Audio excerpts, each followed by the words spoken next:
So.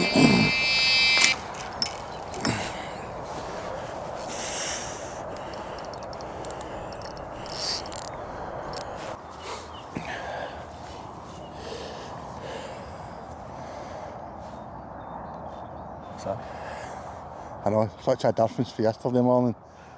So anyway, welcome back to England. We're still behind enemy lines. And we're not really sure what we're doing today. We've our plan was scuppered, as we say, right from the off. Our chosen mark was downstream of yesterday's. So this is video 2 of 3. If you haven't watched the first one, that should be on the channel now. What happened in the first one? You didn't let me talk about my pike. But we did get a couple of PBs. A £15 barbel on the nose for him. And then, ironically enough, 14 on the nose as well. 14 on the nose for weird, myself. Strange. Really made up for let's be honest, it was a shitty day, wasn't it? It was tough. Aye. The drive down, lack of sleep. Aye. Horrible weather. Disorganised. Absolute chaos. But it settled down eventually. No, we were organised, we didn't forget anything. You forgot I forgot my brain, that's what I forgot. your monkey climbers, wasn't it? Is that what we call them? I forgot my monkey climbers and my bobbins, but more organised today. Kinda. I feel awake. The sun's out, which is nice. Very spring-like, isn't it? It's lovely. It is very spring-like. It might not do the fishing any favours, but It didn't harm it last time we were here with the bright sunshine. The water is up a wee bit. It's went up another 20 centimetres or so since yesterday, so we might be good.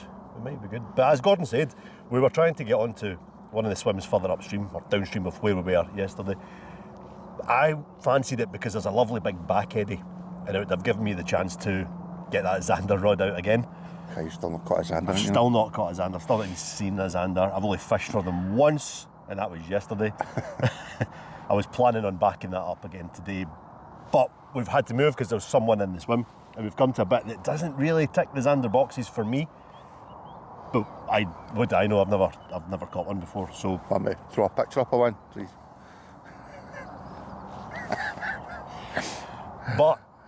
but I still want to do something different. Every time we come down here, we stick with the same 2 rods, feeder on the upstream rod, single bait on the downstream rod, fishing the same line, and it's usually pellets and dumbbells. And we've done that. I want to do something different.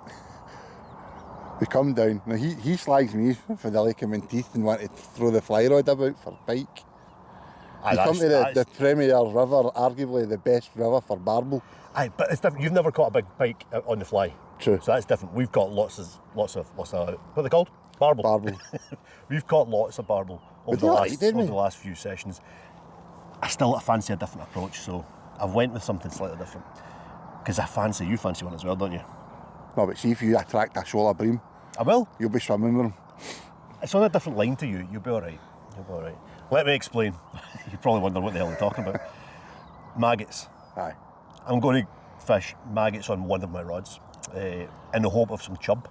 I quite fancy a chub. We've got PB barbel. I've broken my PB barbel 3 times in the last 2 sessions. So it's time to maybe break that, or attempt to break that PB chub. And you still got a 5-pounder as well, haven't you? I fell short of 1 ounce, didn't I? 1 ounce short of 5. And I think that's the magic sort of number that we've been aiming for, 5 pounds plus. Although a 6 would be nice. So we'll talk through the setup. We'll probably talk through the setup a little bit more in this video than we did in the last one, which wouldn't be hard. And we'll see how this goes. Anything else you would like to add? Still not like talking about my pike, no? No.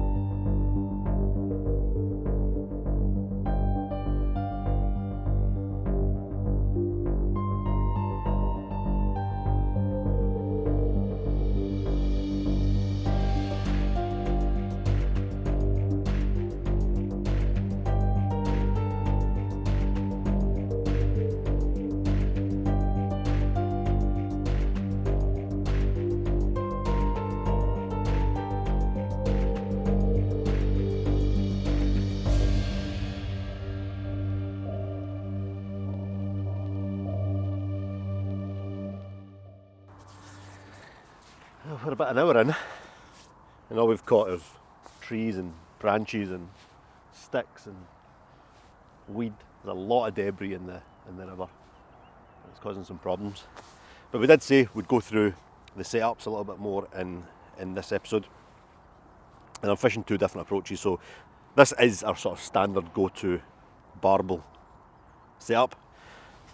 Hook bait wise, we've got, I think is this mainline or is it? No, that's hinders.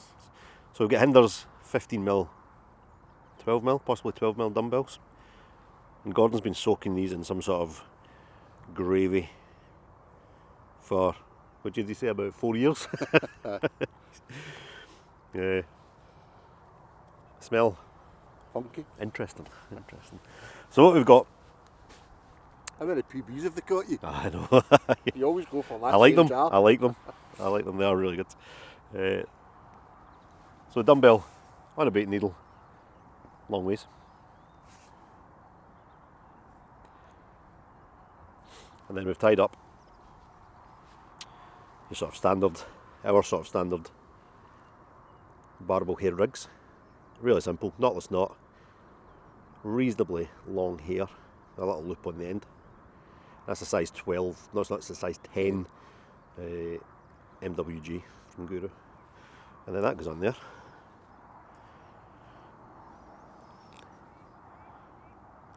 He says.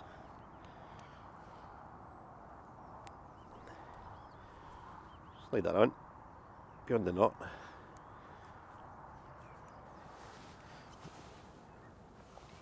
And a little bait stop in the end.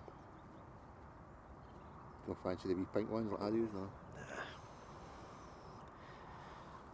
And that just holds everything nice and neatly in position. Lovely presentation. And then the hook length is pretty long. I'm fishing that about 4.5 feet. 4.5 feet, and that's £10 fluoro, I think it's Berkeley Shield, something along those lines, with a 4-ounce gripper cage feeder on a safety link, a quick release safety link. Some people like to have it running, some people squash down the swivel so that this runs on the line. I like it fixed, I like the sort of bolt rig effect, and that's filled with a mixture of everything. I've put quite a lot of ground bait in this, I've added a wee bit extra. But there's pellets, all different sizes, a bit of hemp in there as well. And that just got rammed into there. I'm being a wee bit cautious with my feeds at the minute, I'm not putting too much in. But what I do want is this to stay in that feeder for as long as possible. So I'm properly ramming that in there. And that is our standard go-to barbel setup. It's done the trick in the past, and it's really simple. Let's get out of there.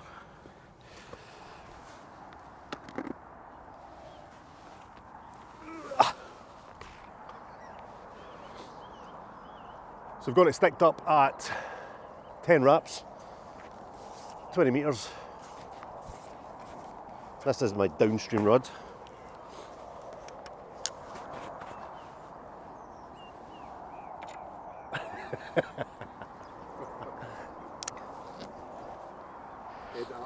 No, we can keep it in. That's one thing with the really long hook lengths is they catch the wind and they can be all over the place. We'll try that again.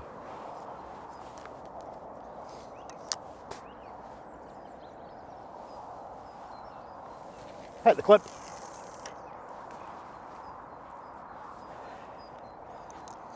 On the same mark every time, hopefully. And then let out a big bow of line so that that feeder anchors down into the gravel, and we're fishing.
we went through the downstream standard Barbel rod.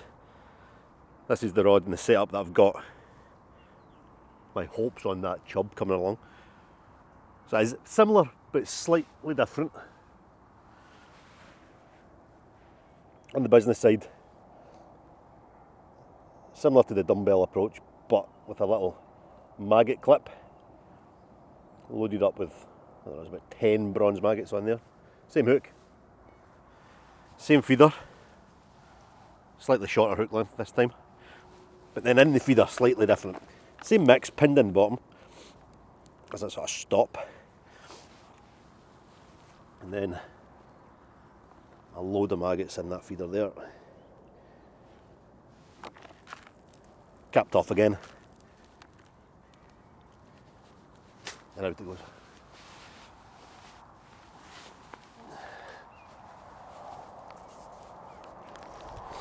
I'm not bothered clipping this one up, this is just going roughly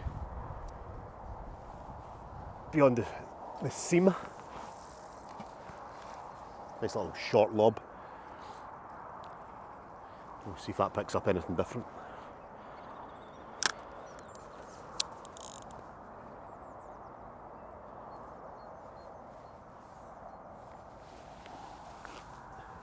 Into a fish. I thought it was that big log, which I'm now going to have to try and avoid.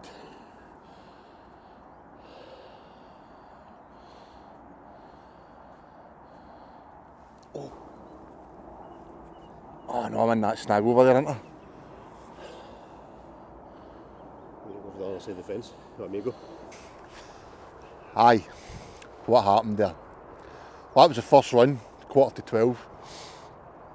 And if memory serves me right, there's a big tree trunk just beyond that fence that Alex is pointing at.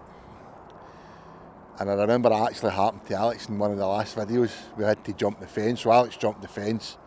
I'd still try to get over it now. Passed the rod to Alex, but unfortunately made a good escape. But interesting enough, that was on luncheon meat. So luncheon meat's going back on, and I'll put out another 5 feederfuls, I think. Damn.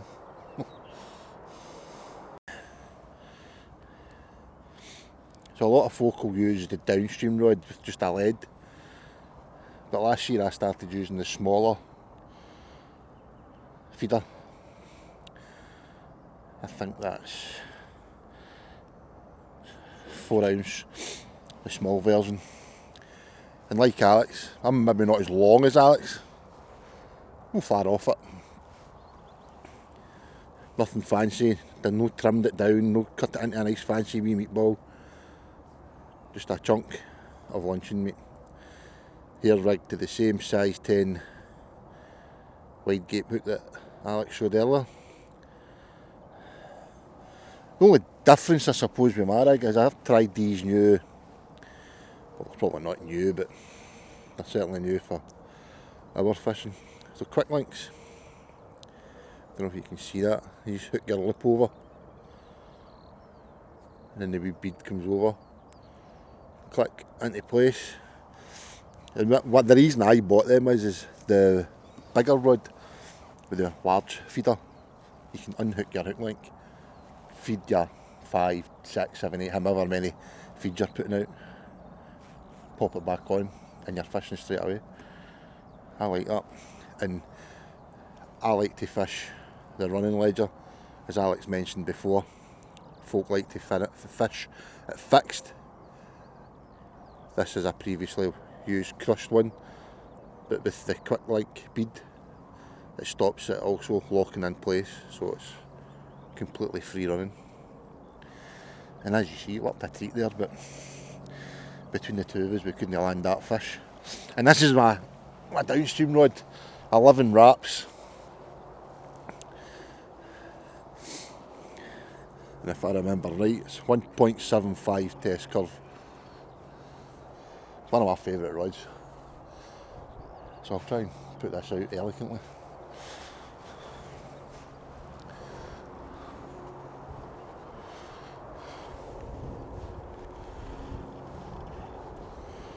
Hit the clip. separation, aiming for that treat. Hit the clip, separation, let a big bow of line out, bail arm on.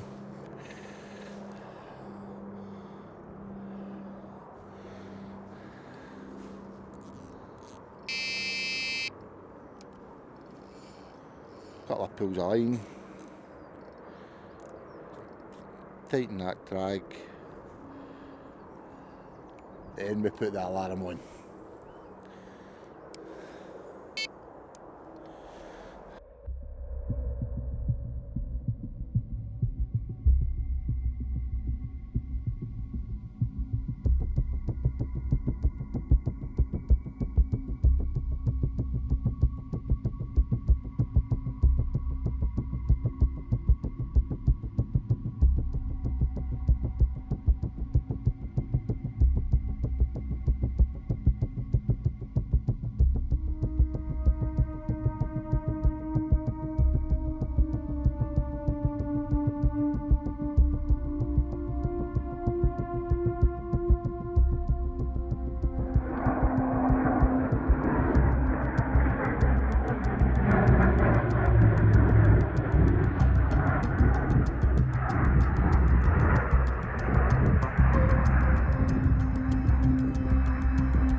Well, it's 5 to 1. Lunch has just been had. And something's just occurred to me. Facebook posts paint a different picture to what it's actually like, doesn't it? It is bloody terrible. It's boring. There's no fish. And it's tough going. I know when you jump onto Facebook and you see a PB and a nice photo and that, and it looks like a good day's fishing. Aye, that one 20-minute window is brilliant, but as a whole day, it's getting tougher, isn't it? It's tough yesterday. Yesterday was tough. But we stuck at it. Although we're that close to just going home, I think. Aye, the weather's kind of a bit better today. It's been much nicer today, much more pleasant. But although we stuck at it yesterday and got fish, we've had nothing today. We've had one sign. One good run. 2 is made an arse of it. Who made an arse of it? Who put it in the fence in the first place? Well, I was thinking that, should that be staying up on that ledge then? Until I get the fish beyond there and then going down? Aye. Thanks for telling us about that. Once you fished here a couple of times, you'll realise. Still no you that hogs that spot, to be fair. But we have spoke to one of the old timers that fishes here. I think he's fished here his whole life. He says it's no use for chub now because the water's still rising. Still on its way up, aye. Now, Alex helped me with a couple of facts here. The River Trent's what, the second? It's either the second or the third longest river in the UK. There you go. It starts over in, my English geography's not great, but Derbyshire maybe, like much further west from here. And it goes sort of south and then it kind of comes across and comes back up and goes into the Humber estuary. So aye, it's big. So it carries a lot of water from a long way away. And a lot of shite. Aye. The drainage catchment for this river must be huge. So although it's been dry all day today, it's still on the way up. But we've been trying, every time we're down here, we always try and pick anyone we meet on the bank, try and pick their brains a little bit, try and get the littlest bit of information. Some of it's quite closely guarded, but if you can get something off of people, you start to build up a picture of the venue and the river. I'm going to blow smoke up our arse here again, but I reckon we'd do alright for a couple of Carrying College part-timers. Do you know what I mean? We fish, 6 days a year? Down here? And we'd do alright. I think we'd do alright. There's guys fished this river for their life and never had a 14-pounder, a 13-pounder. That is luck. You think? That is luck. The size of fish is luck. Numbers of fish, alright, okay, there's something there, but a one-off big fish doesn't really take skill. But you know what? If you want to call it skill, then I'll happily take that. Right, So we're definitely going to stick it out because Barbel o'clock is fast approaching. Incidentally enough, my run came after my luncheon meat hook bait had been out for nearly 2 hours. So I'm not going to be so hasty to rush recasting all the time, as long as the debris doesn't... That's aye, to wipe out Get your in the lines. I've been wiped out 6 times today by logs and trees and whatnot. Which diverts them away from me, which is quite handy. But chub was the sort of hope for today. What about tomorrow? It drop and clear enough for drop tomorrow? off. Maybe drop off. But I think Barbel's just our best chance. But I'm still thinking that Zander rods might make an appearance. There's a little bit of a slack just in front of me here, just as it sort of shelves off into the sort of main channel. Don't know. Good time talking about my pike. Huh?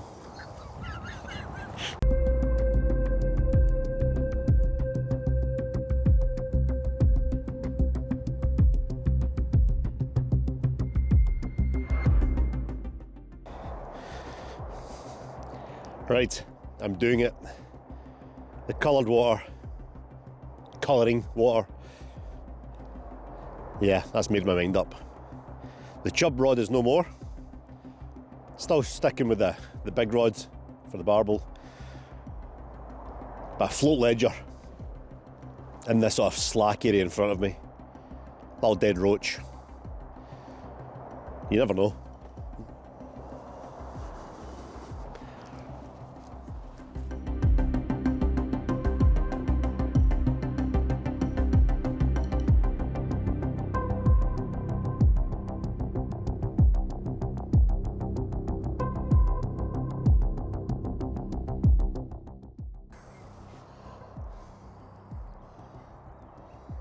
Now that was a run.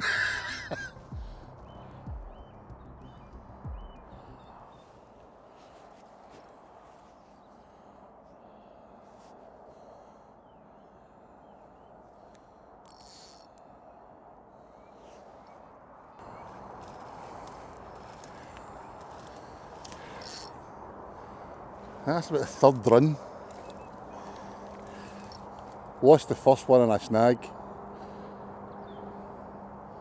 Second one didn't hook up. Well, it'll be 3rd time lucky. This doesn't feel too bad.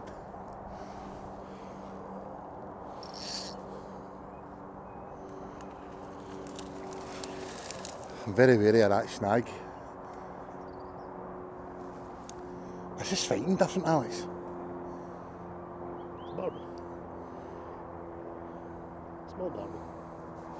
Small. That's what's different about it. How do you know it's fighting different? The head shape.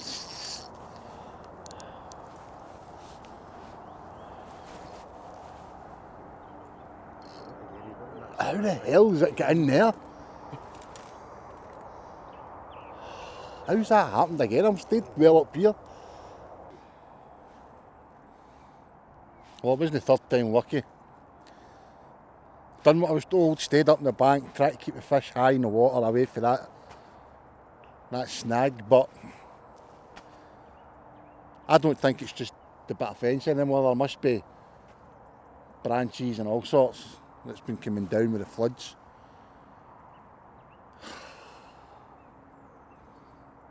Frustrating. 2 really good runs. One I wasn't sure, but the 2 that I had on, I've asked this before, what's worse? Losing a fish you don't see, or losing it after you've saw it? Depends how big it is. They felt huge. They felt huge. It's not going to plan today at all. But Zander, I'm back on the Zander hunt. I'm back on the hunt, but I've got absolutely no clue what I'm doing. I said in last session, or last episode, that Zander's completely new to me, never fished for them, never even seen one in the flesh.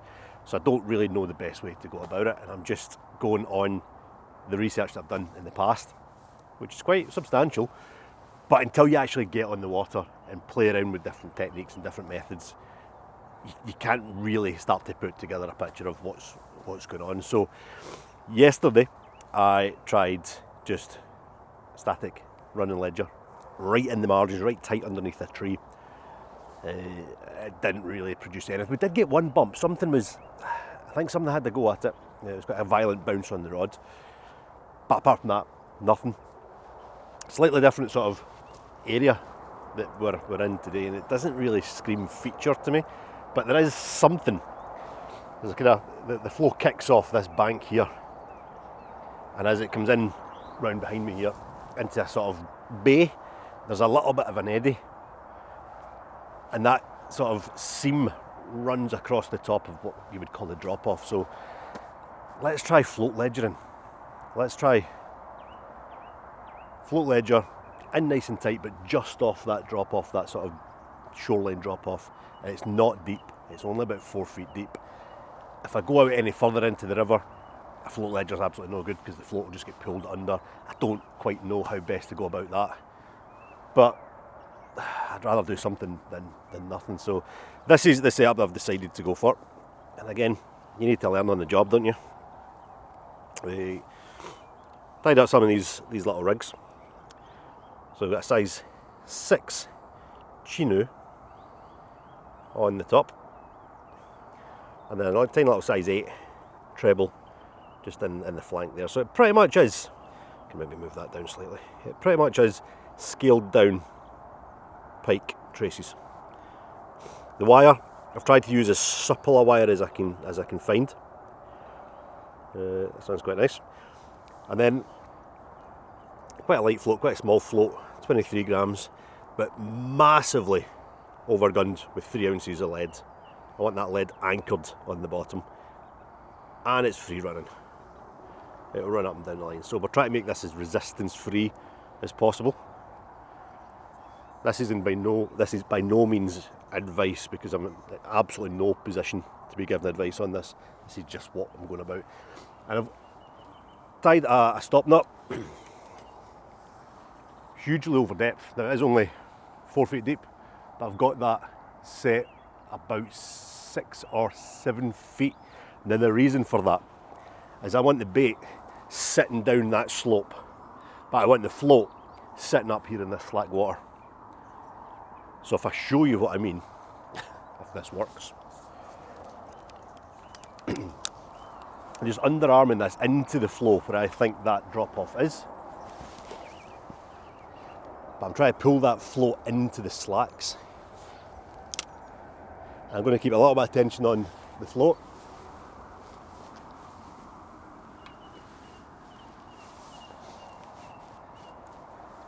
So the float is sitting on this side of the seam, but the bait should be further out into the river.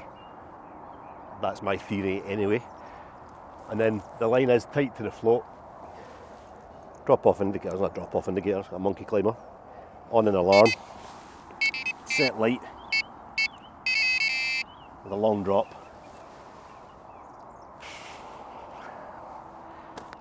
It's the best I can think of to do in this situation. We've fished here when the water's been really low, and we've been down on the beach here, and it does drop off fairly quickly, so I'm hoping we're still going to get indications of the float getting caught in the debris and whatnot. But the debris collecting in that area shows that there is an eddy, there is a feature of some sort. Anyway, I sound like I know what I'm talking about, but let's see. If you catch a Zander, if I catch a Zander, I'll be over the moon, but I'm not very confident. Think positive. Oh, I thought my luck was in there. Lovely bite on the float, lovely run. But look what it is.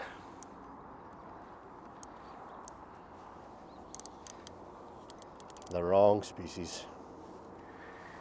My favourite.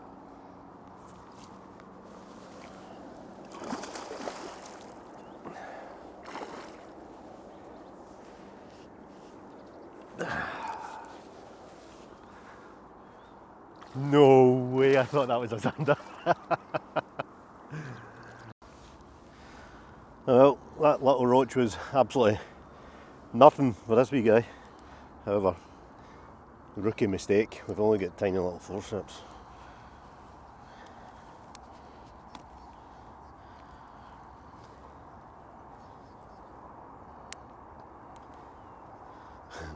Maybe we'll film this.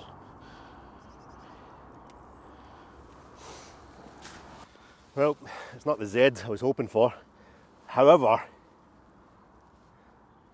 it works. We might be in the right area. If these guys are about.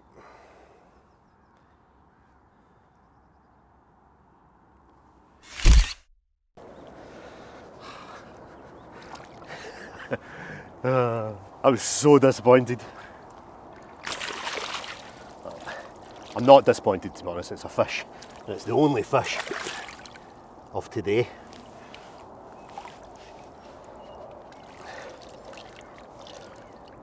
Esox lucius. It's a Lucio perca we need.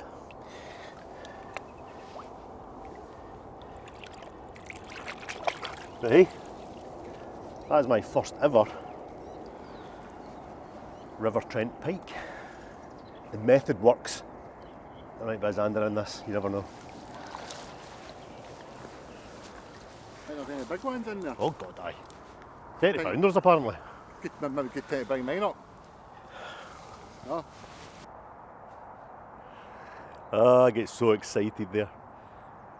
Not the target species, but what it does do is it gives me confidence in the method and where I'm fishing.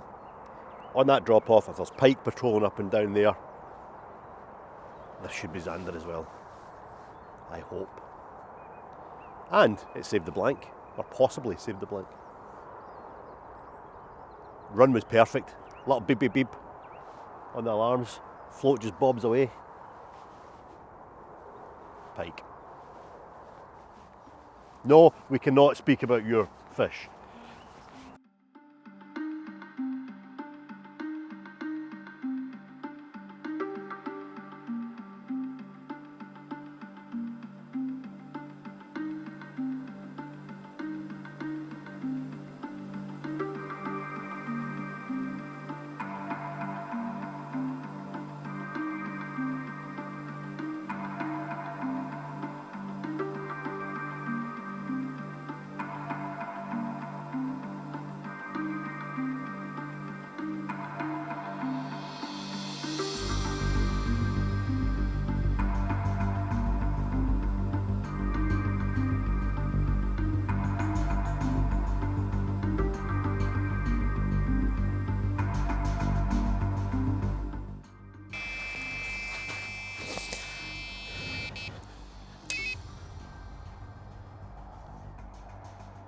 Well, it's about time I got a look in.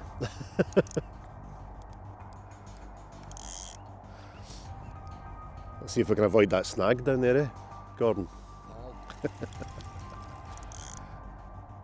We were just saying 10 minutes ago, he's still confident that it's going to kick off. And we were.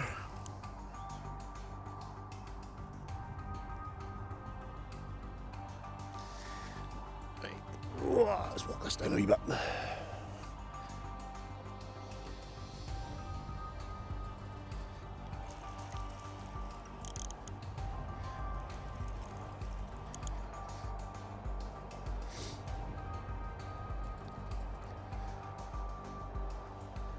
This has been out for about an hour. Put it out, followed it up by 5 feederfuls. That was me, I was just going to sit on it until it got dark.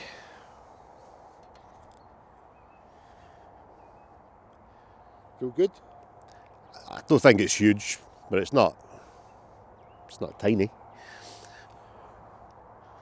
Feels alright. You want a net?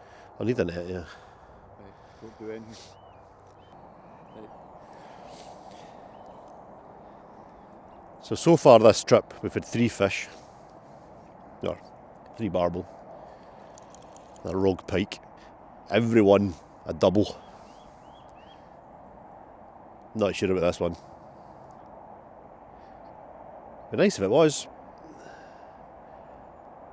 I am finding it hard to get it up towards me.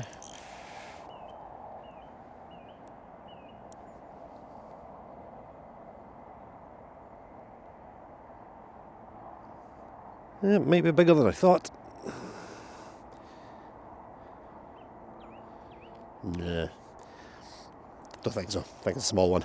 Let's just wait and see. It's this. I like to guess. Don't spoil my Guess fun. right. You know what? It's in a snag. They're not. It's out. They're not. Come on, out you get. I'm going to go down and chase this because there's something down there. Oh no, got it. Got it.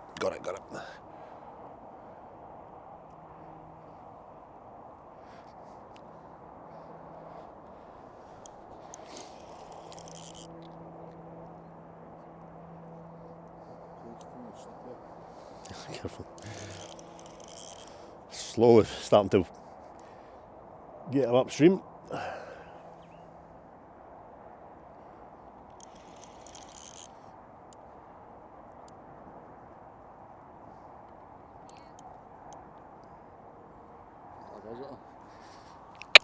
Hey.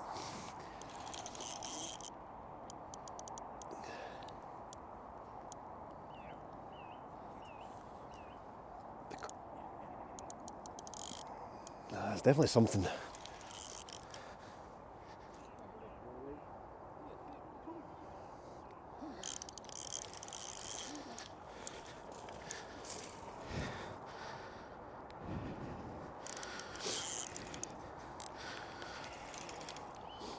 Hey.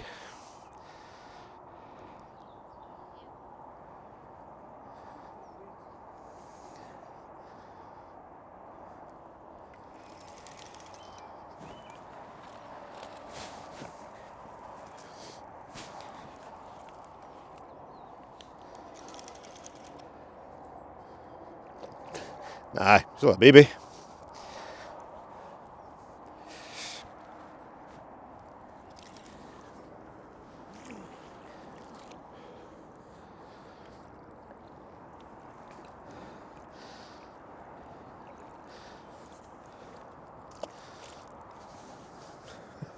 Put up a good 5. It may only be small, but on a day like today, he's very welcome.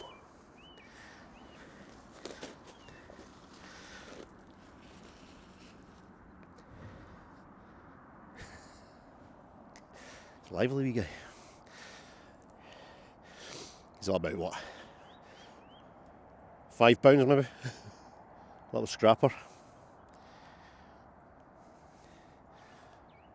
They made his weight, but this is usually when it all kicks off. So let's hope he's the first. And let's hope they get a bit bigger. I can't complain though after the last one. I don't think he's going to hang around.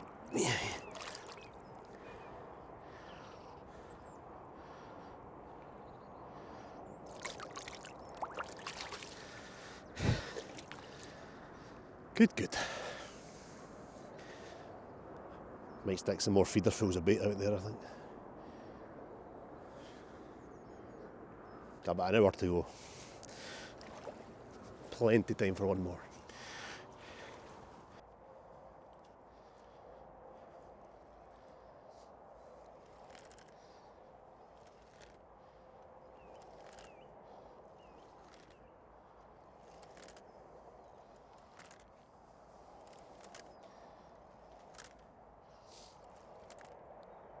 So we spoke about this process before, sticking up, but I'll quickly run through it again. Basically, it's so that, but it enables you to hit the exact same spot every cast. Feeder fishing, really important, hit the same spot every time, so that you're feeding the same line that your bait's going to be on. I've just said to Gordon, I'll chat through this after I stick up because I can't count and talk at the same time. Apparently I can't do much and talk at the same time by the looks of this. Bear with me.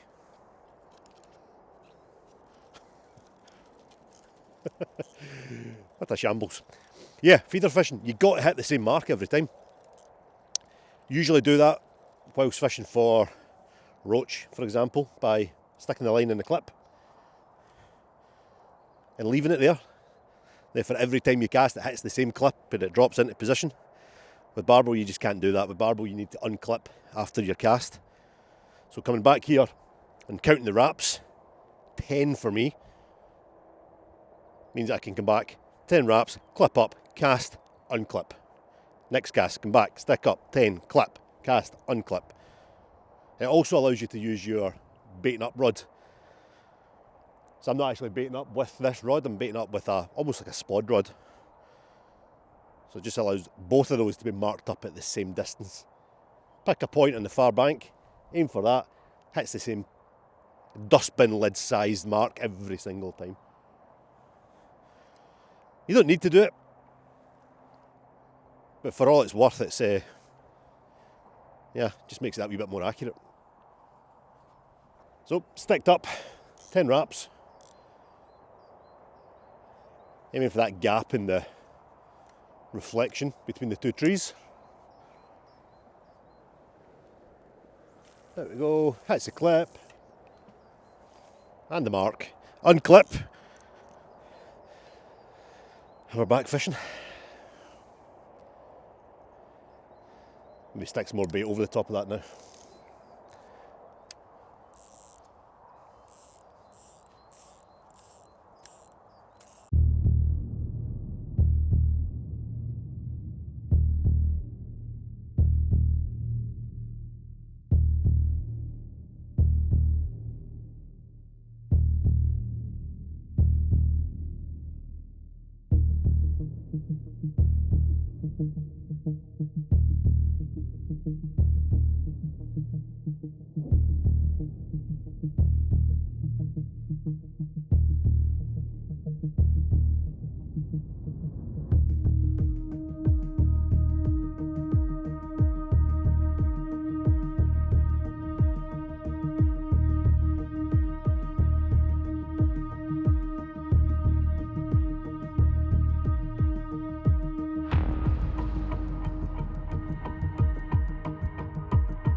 That was a bizarre bite, that was a strange one.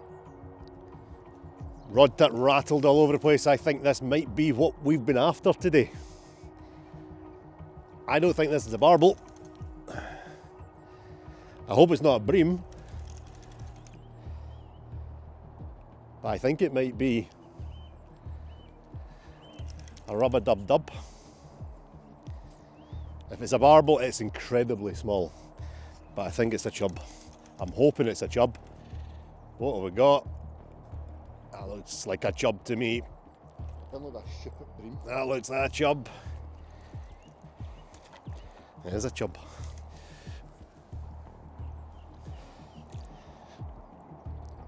Yeah, big rubber lips.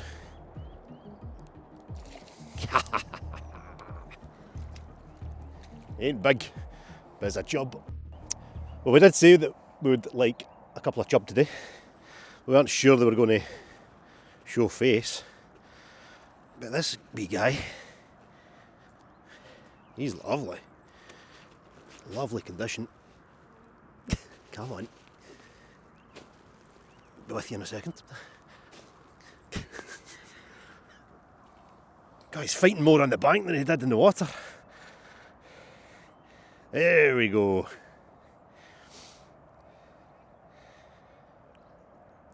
He's most definitely not going to beat any PBs. But it is what we were hoping for today. Didn't come on the maggots, just took a standard barbel dumbbell. Barbel dumbbell.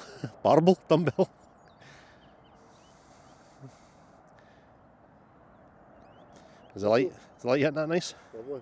Let's have a photo. Well, definitely getting through the species today. He's stunning. Another one of Gordon's favourite fish. I don't mind them myself. I'd like one twice that size. If that can be arranged. You know, pike, barbel, chub. Still time for a Zander.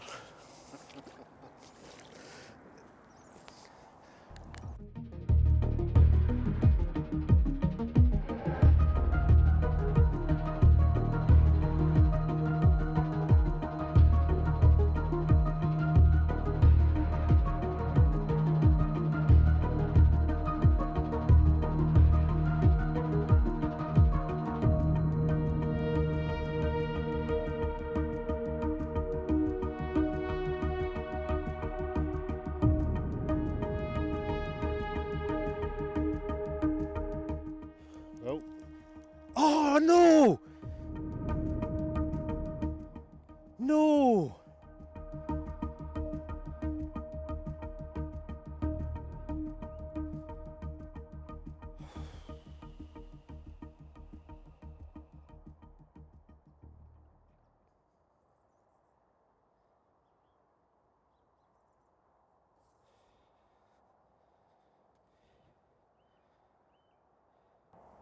Oh, I don't know what it was because I didn't see it, but that was the delicatest little bite, and then the float just ever so slightly just kind of twitched, and then kind of moved, and I had it on for a split second.